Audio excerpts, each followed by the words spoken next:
White ప్యాచెస్తో body form అయింది.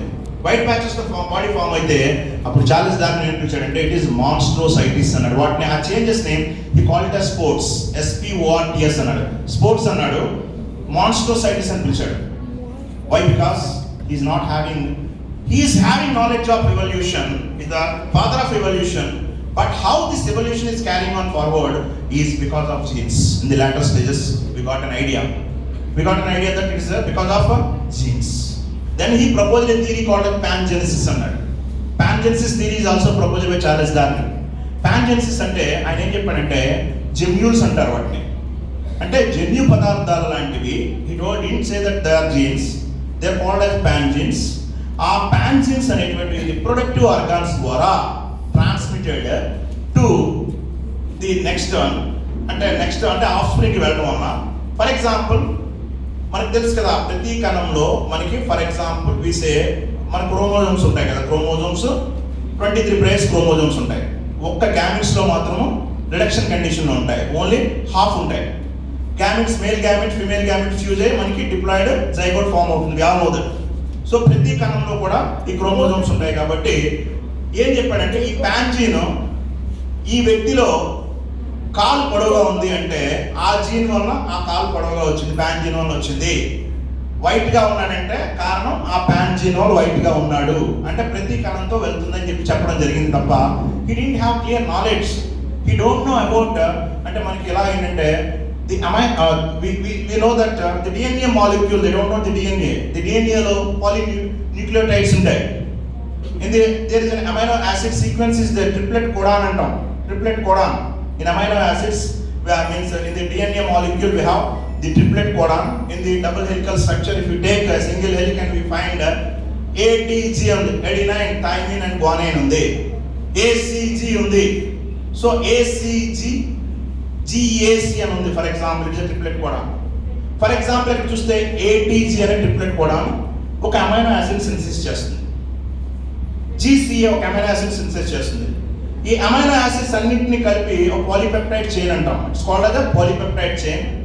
ఆ amino acid sequence ఏం చేస్తుందంటే ఒక ప్రోటీన్ సింథసిస్ చేస్తుంది. ప్రోటీన్ మన బాడీలో చూడండి మీరు, మనిషి యొక్క సృష్టి అద్భుతం. ఎందుకు చెప్తున్నానంటే ఫర్ ఎగ్జాంపుల్ మనిషి బాడీలో హీమోగ్లోబిన్ లేదా రక్తం సింథసైజ్ అవ్వాలి అంటే గ్లూకోజ్ 6-ఫాస్ఫేట్ డీహైడ్రోజినేజ్ ఎంజైమ్ ఉండాలి. గ్లూకోజ్ 6-ఫాస్ఫేట్ డీహైడ్రోజినేజ్ ఎంజైమ్ ఉంటేనే రక్తం ఫామ్ అవుతుంది. అంటే ఆ గ్లూకోజ్ 6-ఫాస్ఫేట్ డీహైడ్రోజినేజ్ ఎంజైమ్ ఫామ్ అవడానికి కావలసినటువంటి అంటే దానికి కావాల్సిన కోడ్ ఎక్కడ ఉంటుంది? డిఎన్ఏలో ఉంటుంది. You take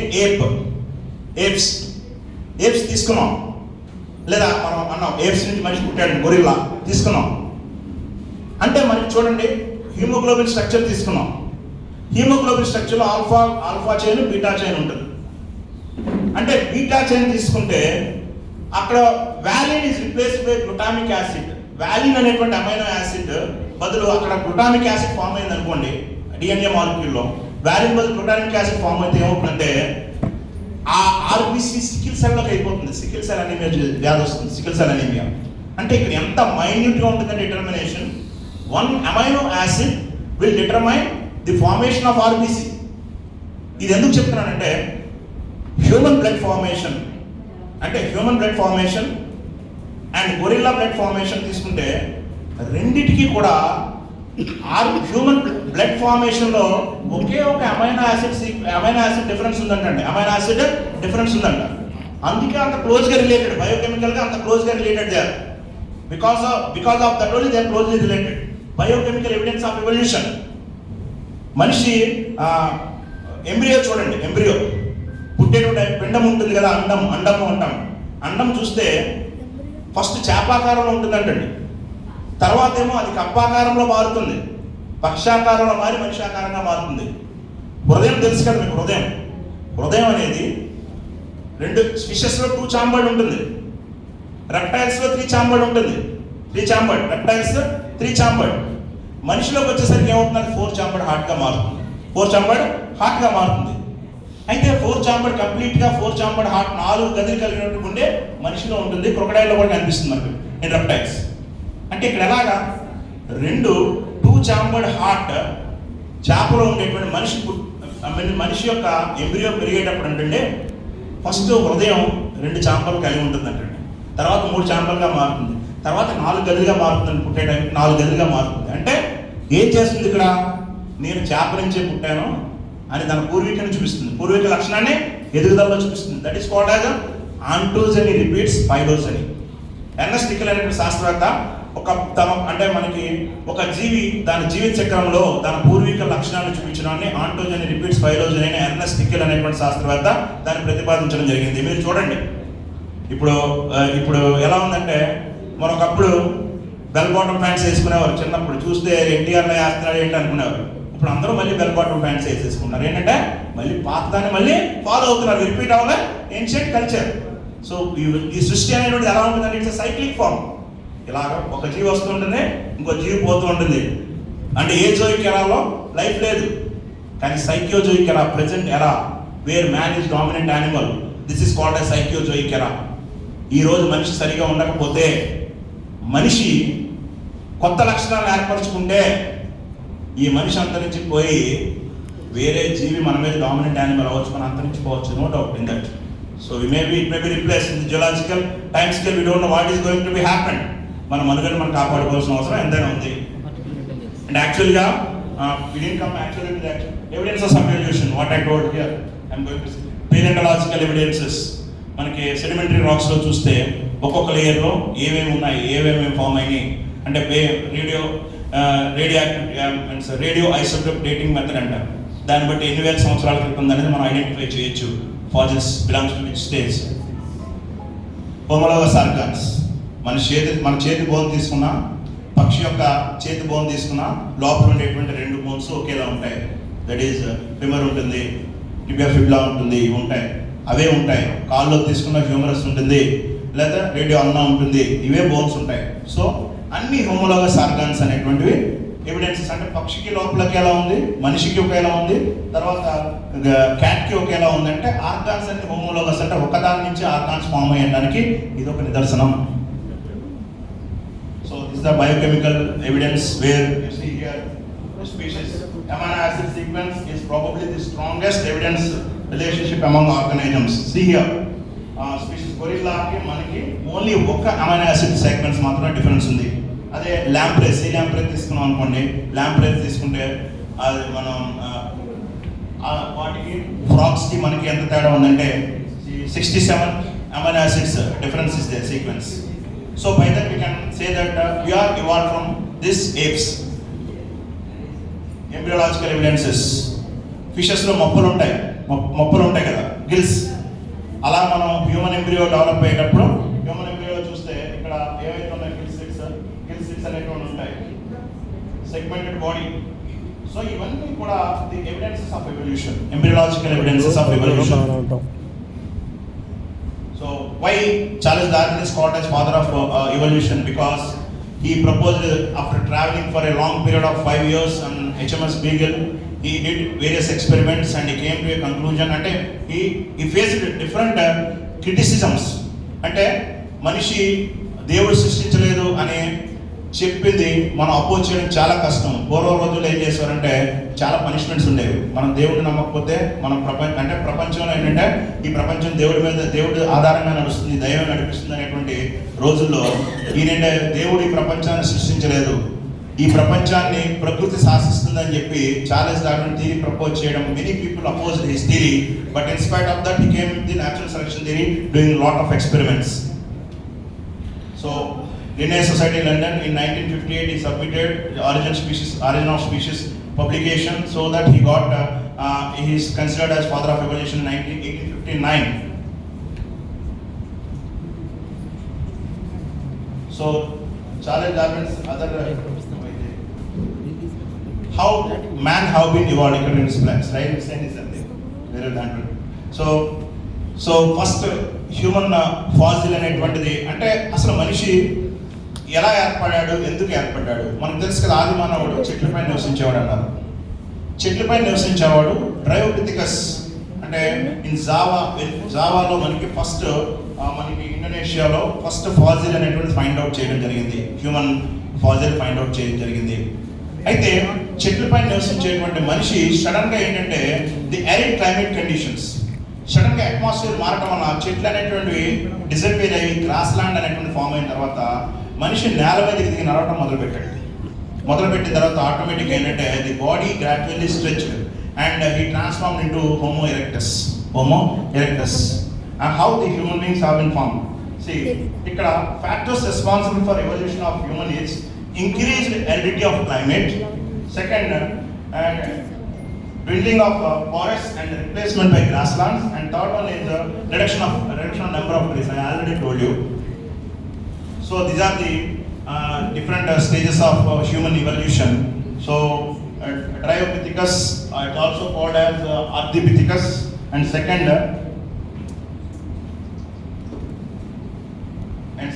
it is Australopithecus. From that Homo habilis and Homo erectus and Homo sapien neanderthalensis. After that erect man, that is Homo sapien, is formed.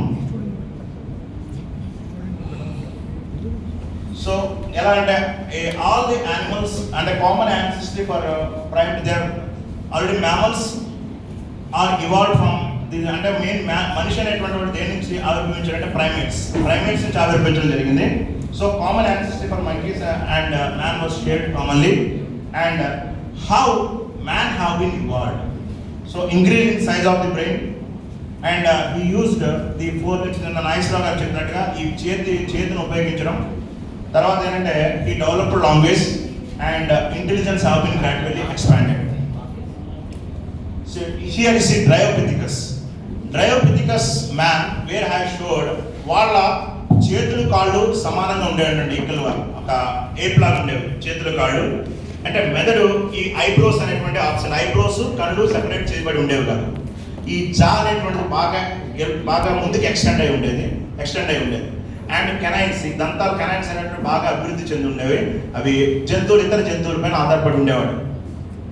So తర్వాత Australopithecus వచ్చేసరికి ఏంటంటే ఇక్కడ కూడా జా అనేటువంటిది ముందుకు ఎక్స్టెండ్ అయి ఉండేది 4 feet. అంటే తర్వాత ఈ బ్రో ఎడ్జ్ అనేటువంటిది డెవలప్ అవ్వడం, బ్రో ఎడ్జ్. తర్వాత క్రేనియల్ కెపాసిటీ అంటారు. క్రేనియల్ కెపాసిటీ అంటే క్రేనియం, మెదడు అనేటువంటిది, మెదడు క్యావిటీ బాగా అభివృద్ధి చెందడం జరిగింది. అంటే it was reach up to 600 cubic centimeters వరకు మనకి మెదడు అనేది బాగా అభివృద్ధి చెందడం జరిగింది.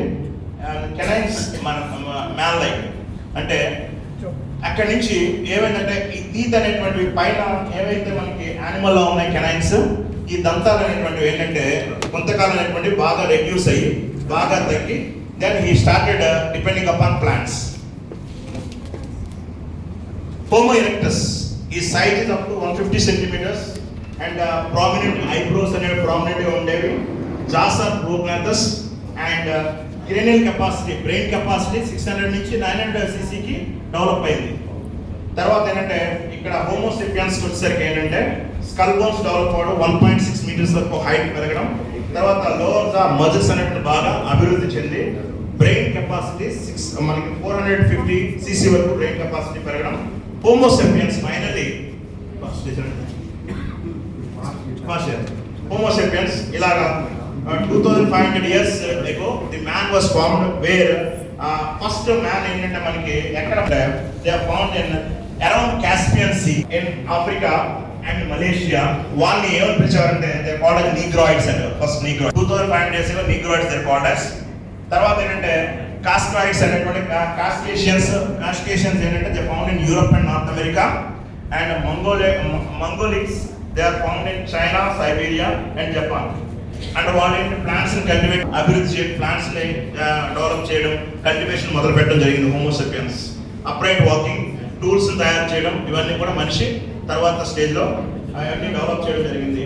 So and critics and challenges అంటే దేవుడు సృష్టించాడు ఈ ప్రపంచాన్ని అనేటువంటి క్రిటిక్స్ నుంచి, తర్వాత మూఢనమ్మకాలు, నెక్స్ట్ హ్యూమన్ సుపీరియారిటీ అంటే ఒక మనిషి చెప్పింది నమ్మాలి అనేటువంటి సుపీరియారిటీ నుంచి ఛాలెంజ్ దాన్ని అవన్నీ ఎదుర్కొని ఈ లాన్స్ సిద్ధాంతాన్ని ప్రతిపాదించడం జరిగింది. So evolution in modern science, how the evolution, as Darwin said that the evolution in modern science also is applicable where we find a lot of change from last century of change in the field of medicine, agriculture, genetics lo kani, microbiology. Microbiology, you can take microbiology. So last time we are all suffered with the COVID కి ఏంటంటే vaccine, prepared the vaccine, Covaxin, Covishield, ఇవన్నీ కూడా these are the advantages. అంటే ఎలా ఉంటుందంటే మీకు ఏదన్నా ప్రళయం వచ్చినప్పుడు ఏమవుతుందంటే అంటే మనకి ఎన్విరాన్మెంట్ విల్ చెక్. అంటే ఏం చేస్తారంటే సృష్టిలో ఏదైనా అవరోధం వచ్చినప్పుడు ఏమవుతుందంటే ఎకలాజికల్ బ్యాలెన్స్ అంటారు. సో మనిషి ఇంతమంది చనిపోయేటప్పుడు ఏమవుతుందంటే దాన్ని మళ్ళీ ఏం చేసుకుంటుందంటే నేచర్ ఏం చేస్తుందంటే కొంతమందిని కాపాడడానికి ఒక దివ్య ఔషధాన్ని లేదా ఔషధాన్ని అందిస్తుంది. అది వ్యాక్సిన్ రూపంలో కానీ ఏదైనా సరే. సో ఎవల్యూషన్ ఎలా మనకి industrial revolution occurred, invention of vaccines, sophisticated machines, advanced technologies have been occurred in vast in the field of medical sciences and everything. So pre-industrial era వచ్చేసరికి fire have been created by man and wheel have been created pots, everything. Agriculture was practiced, all this practiced and social and emerged social structure. అంటే నువ్వు ఈ పని చేయాలి, నేను ఇది చేయాలి అనేటువంటి ఒక సోషల్ స్ట్రక్చర్ని కూడా మనిషే క్రియేట్ చేసుకున్నాడు. ఎవరో వచ్చి క్రియేట్ చేయలేదు. అంటే మనకి distribution of the work. For example ఒక ఇంట్లో వర్క్ ఉందనుకో, అమ్మ వంట చేయాలి, నాన్న పని చేయాలి, తమ్ముడు చదువుకోవాలి, ఇదన్నీ కూడా ఎవరు చెప్పరు. నేచర్లో కూడా ఏంటంటే nature distributes work to every one. So agriculture సెక్టార్కి వచ్చేసరికి ఏంటంటే Darwin's different cultivation started in neolithic పీరియడ్లో కల్టివేషన్ స్టార్ట్ చేశారు. అప్పుడు బార్లీ పీస్ ఏవైతే మనకి ప్రొడ్యూస్ చేసేవారో now they started canal irrigation in the beginning and later Darwin sexual selection, artificial selection. Present మనకి ఏంటంటే డార్విన్ అప్పుడు ఎప్పుడైతే సెక్షువల్ సెలెక్షన్, ఆర్టిఫిషియల్ సెలెక్షన్ చేశారో now it is applicable in biotechnology or every department is applying the Darwin's laws in producing new varieties of crops and everything. తర్వాత seeds నుంచి seedless, roots నుంచి rootless hydrophobics కూడా మనం present produce చేయగలిగినటువంటి అంత స్థాయికి మనం వెళ్ళడం జరిగింది. Crops cultivated by automatic tools, monitored by drones and AI driven soil testing and soil analysis and genetically modified crops. So ఇవన్నీ కూడా ఎవల్యూషన్. మనం ఏంటంటే ఎవల్యూషన్ వల్ల మెడికల్ సైన్స్ లో ఏంటంటే మెడికల్ సైన్స్ లో బికాజ్ ఆఫ్ ఎవల్యూషన్. సి సో హియర్ పెన్సిలిన్ ఆస్పిరిన్ వరకు బ్లడ్ సర్క్యులేషన్ అంటే విలియం హార్వే బ్లడ్ ని ఐడెంటిఫై చేస్తే కార్ల్ ల్యాండ్స్టర్ బ్లడ్ గ్రూప్స్ ని ఐడెంటిఫై చేయడం. తర్వాత ఇక్కడ మైక్రోబ్స్ నుంచి మైక్రో డిసీజెస్ మనం అనాలిసిస్ చేస్తున్నాం. తర్వాత immunization, x-rays, scanners, robotic surgeries, what not. The medical evolution అక్కడ in the medical field right now. So evolution as practice practical value. అంటే ఎవల్యూషన్ వల్ల ఏంటి, what is the value we have gained by the evolution is here we gain social living and we gain empathy, means understanding the feeling of others, and mutual cooperation for living successfully, and protection, giving protection to others, and caring and human experiences. What atheistic humanism teaches actually atheistic humanism ఏమని చెప్తుందంటే we should, అంటే ఇక్కడ ఏంటంటే goodness కానీ goodness కానీ మన మంచితనం అని వస్తుంది కానీ వేరేగా రాదు. తర్వాత ఏంటంటే according to atheistic humanism everyone should be responsible and equality and rational behavior is very essential. And according to atheistic humanism everyone is the part of the society and every person is responsible for the change in the nature. Evolution and atheistic thinking, life is not అంటే మనకు according atheist studies ఏం చెప్తున్నాయంటే ఈ ప్రపంచాన్ని భగవంతుడు సృష్టించలేదు. No supernatural power have been created. This nature was naturally created million of years ago and it will be continuing and nature is subjected to natural laws and complex life can develop naturally. So these are all the things explained by atheistic thinking. And here what is atheistic philosophy? మనకి ఏదైనా సరే విషయం ఎవరైనా చెప్పారనుకోండి, what atheist says that first enquire దాని గురించి నువ్వు పూర్తిగా ఇన్వెస్టిగేట్ చేయి, తెలుసుకో, కరెక్టా కాదా తెలుసుకో. That is very important. So అది కరెక్టా కాదా ఫలానాది ఉంది అని అంటే దాని గురించి ఏమైనా ఎవిడెన్సెస్ ఏమైనా ఉన్నాయా, collect the evidences. And also scepticism means here question, మనం క్వశ్చన్ చేయాలి. Means whether it is true or not, we should have the knowledge of questioning and open mindedness.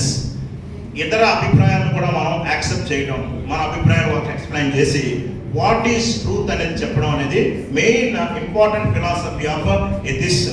And Gora emphasises freedom from fear, భయం నుంచి విముక్తి. అంటే అది జరిగిపోతుంది ఇది జరిగిపోతుంది అనేటువంటిది లేకుండా నిజ నిర్ధారణ, భయం నుంచి విముక్తి, ఈక్వాలిటీ అమాంగ్ హ్యూమన్స్, అందరం మానవులు సమానమే అనేటువంటిది చేయడం. సోషల్ అవుట్లుక్ అంటే సైంటిఫిక్ అవుట్లుక్, నా సోషల్ అవుట్లుక్, సైంటిఫిక్ అవుట్లుక్. ఏదైనా సరే ఒక ఆబ్జెక్ట్ ఉందంటే, ఒక విషయం ఉందంటే దాన్ని సైంటిఫిక్గా ఆలోచించాలి. Whether it is scientifically proved or not. It is the main things come out of the Gora philosophy.